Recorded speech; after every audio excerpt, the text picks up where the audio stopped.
If you're an American, when you think of Russia, you may imagine tall blondes and fur coats, men wrestling bears, and of course, lots and lots of vodka. Personally, I think techno music. Stereotypes aside, Russia has a big security issue in its shopping malls, and a lot of people are dying because of it every year. Many emergency exits in Russian buildings are locked shut, so during fires and other emergencies, people simply can't escape. In this video, we're discussing the problem with restricted egress in Russian malls. We're also introducing an international building standard called free egress, which the US and other countries are using to avoid turning high-capacity buildings like malls into giant death traps from hell. Hell. Okay. Welcome to Security Bros. I'm Ken Sibirkov. This is Diana Yusupova. So, Diana, what is happening at these malls? A complete chaos is going on in Russian malls. Like a fire alarm. Sorry. All right, so what is happening at these malls? Actually, a complete chaos is going on in Russian malls. A fire breaks out in the largest shopping malls of Russia once, twice, or even more times a year. And each time the nightmare comes true, the result is lots of people dead because of the locked emergency doors or the lack of fire alarms. Yeah, well, that's an issue because in an emergency, not everyone's going to have a key to this door. So if that door is locked and you don't have the key, even if you did have the key, when you're in a panic, if someone's shooting in the mall or there's a fire, the reaction that we have as humans in a panic, I mean, you might not even be able to get the key in there and turn. You might be dropping the key. So it's a big issue. Free egress is a very simple alternative that works very well. And in order for something to count as free egress, a door, it means that the user needs to be able to exit that door without any special knowledge, right? It can't be some kind of complex system. They should be able to just turn a handle or push a bar or, just kind of walk up to that door and get out. In order for it to be free egress for the whole building, you need pretty much every door along an egress path or an exit path that could to be unlocked in that same way from the inside out. Meaning if you're in your office, you should be able to exit that office without a key. You should into the corridor, and from that corridor into, say, the stairwell, from the stairwell, down into the lobby, and then from the lobby out. If any door along an exit path is, locked, meaning you can't get out from the inside, you don't have free egress, you have restricted egress, and as we've seen, it's a huge issue. The egress doors are the saviors in dangerous situations. Why? Just imagine. There's smoke everywhere, fire broke out in a building, you're suffocating, there are lots of people around you pushing you, they're scared, and you're searching for the emergency exit, you're already suffocating, and you finally find the door, but it's locked. So what can the result be? And egress doors are your saviors because firstly, they can provide you with the fastest way to get out of the building. And secondly, because egress doors are far wider than ordinary doors. So then there would be no accidents at the emergency point, like when there's a crowd of people trying to leave this place. Today, we will talk about some examples which are going to prove egress doors' effectiveness. But unfortunately, those examples have a sad end because they show what might happen if a building does not have egress doors or fire alarms or the necessary equipment, security equipment. Let's talk about the fire which broke out in Kazan, it's Russia, in 2015 in Admiral shopping mall. Well, the fire started in the technical storage room. Something was wrong with the technical stuff there, and it spread through all the building in seconds. 19 people dead, more than 70 injured, and all that happened because the property owners didn't have the idea that the building should have all the emergency doors which can be opened, and that shopping mall should have fire alarms and smoke sensors, because lots of people just didn't know what was going on. They were quite calm. They were not in a hurry. And when they finally realized what was going on, it was late because they were already suffocating. And that was why it all ended in 19 victims. I don't think that with locked emergency exits and lack of fire alarms, they had many chances to survive. What do you think? No, and part of the problem is, like you mentioned, they didn't have the fire alarm system, which is sort of your early warning system. Every fire alarm system has like two pieces. One is something to detect the fire, like a smoke sensor, a gas sensor, heat sensor. There's a lot of different types of sensors that can detect a fire sometimes before it's actually even become a fire. And the second part of a fire alarm system is what we call a notification appliance, just something to let humans know that there's an issue. So that could be a strobe or a siren. Now, the problem in this mall is, first, they didn't have the fire alarm system. And as you mentioned, they had the locked doors. One issue is that they often have the wrong kind of door to begin with. You mentioned the egress doors are a wider type of door. Another thing about egress doors is that they need to be an outswing door. So a lot of older buildings, even in the US, are still built with, like an exterior door. You might actually have to pull that door in to get out.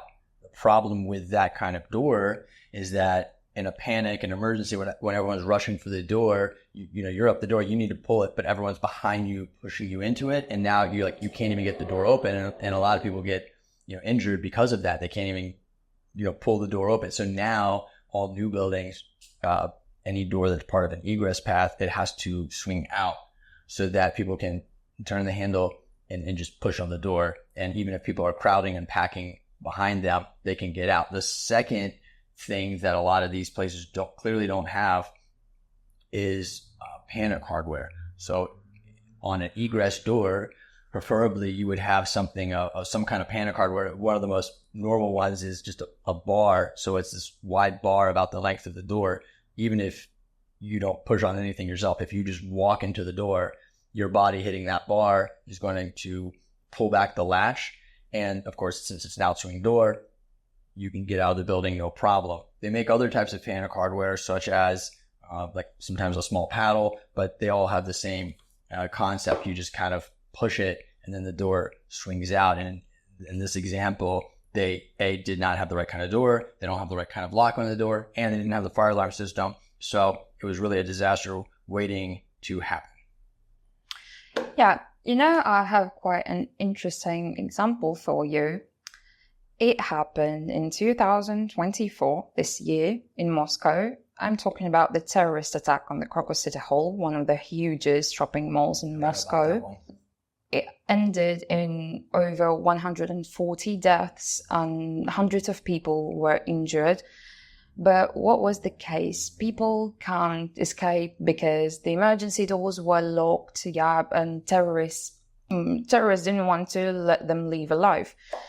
And also terrorists burned the building, lots of people suffocated. But what is the case? Crocus City Hall did have anti-panic doors, but they were closed with bicycle locks. And I just can't understand how could it be that somebody closes anti-panic doors, and why on earth would they do that? Well, the most obvious answer would be, of course, stupidity. That's a big reason for a lot of our problems. But, and if I had to guess on that particular one, the bicycle locks would have had to be installed on the outside of the door.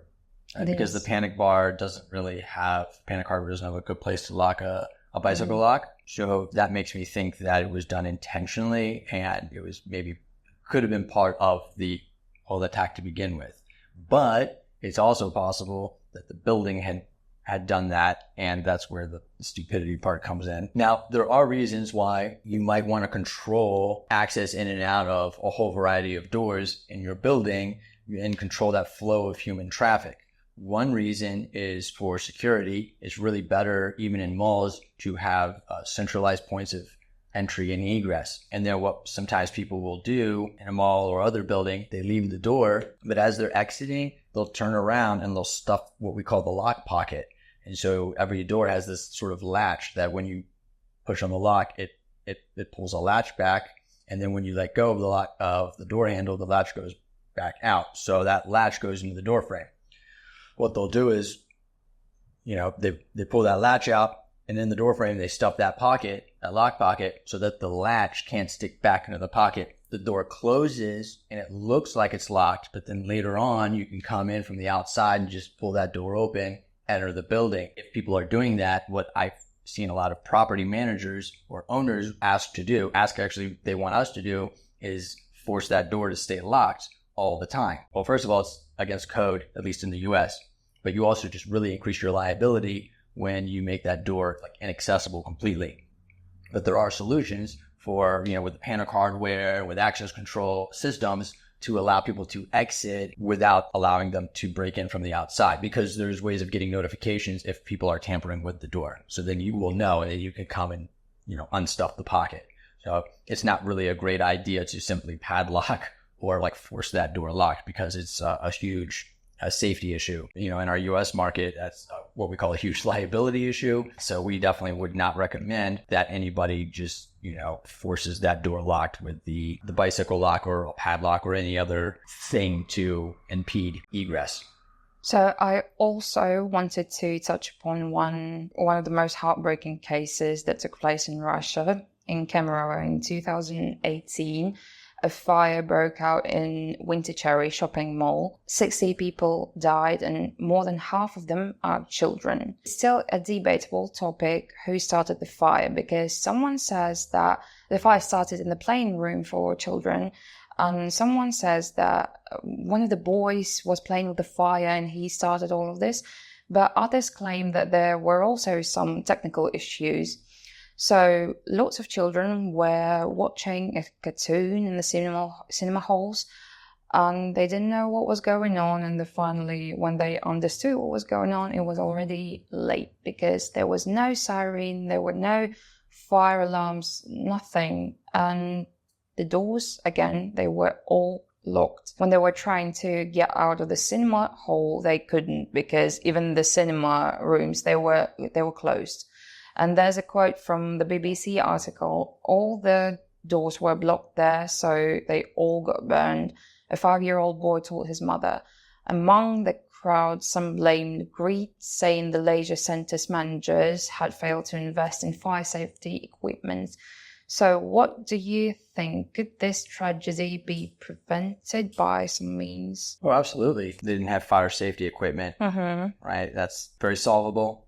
Those systems are not complex, so they're definitely worth, getting. One thing I like when it comes to this kind of thing is having building standards, and pretty much everybody in the industry likes these because they help keep us all on the same page. So standards are great from, a security business point of view, but it's also been very helpful for anybody that's a building owner, because you don't have to overthink what you need for your building. If you need a fire alarm system, this is a pretty standard thing. And fire alarm systems can tie into your elevator. They can tie into your access control system, so that during a fire, a lot of these doors, not only can people exit anyway, but a lot of the doors then become unlocked even from the outside to allow emergency personnel to get in the building to assist. So it's actually a huge issue if, let's say, the fire department shows up and firefighters can't get, into the building. I mean, they can hack away with their axe, but it can really delay them getting in and providing help and getting people out of the building. So what a lot of buildings do is they'll take all the stairwell doors and they'll put electric locks on them and then tie those into the building fire alarm system. So if there is a fire, they all unlock. So firefighters can just run up the stairwells and go to every floor and either put out the fire or provide assistance. And then also fire equipment, even like a fire extinguisher. If it starts as a small fire, you can just grab one and put it out. So a few simple things put into place in a building. The issue becomes when things start to be overcomplicated. And I'll quote from Allegiant, which is a provider of the panic hardware. They say the International Building Code includes requirements pertaining to panic hardware, but those requirements vary depending on which publication and edition are being enforced in a particular jurisdiction. Complicating matters further, panic hardware is frequently combined with electrified options such as electric latch retraction, delayed egress, and controlled egress that carry with them additional restrictions and requirements. Okay, so what is the conclusion. The conclusion is that the thing that is definitely not worth saving money on is security system. And all the examples we provided today are proving that. The fact that we end up with is that each time the tragedy happens, the scenario is the same, and it's time to change something, especially for Russia, where such accidents occur quite frequently, either because of the entrepreneur's greed or because of their carelessness. That's right. You heard it first from us. It's time to stop saving on your security and on your fire systems and the panic hardware. Just go ahead and have that so that now you have a building that's both safe and secure. And quite frankly, a lot of those systems are not as expensive as you might think. In the US, sure, because there's just so many regulations and certifications that some of this equipment has to go through. But Russia can grab a lot of this stuff from China. It's not that expensive. It actually works just as well, in my opinion. They can bring that over very easily, get it installed, and everybody can have a much more pleasant experience. So if you enjoyed this video, please like it so we know, and share it so your friends know. That sounded horrible. No, that sounded okay. До свидания. Через сутки повторим.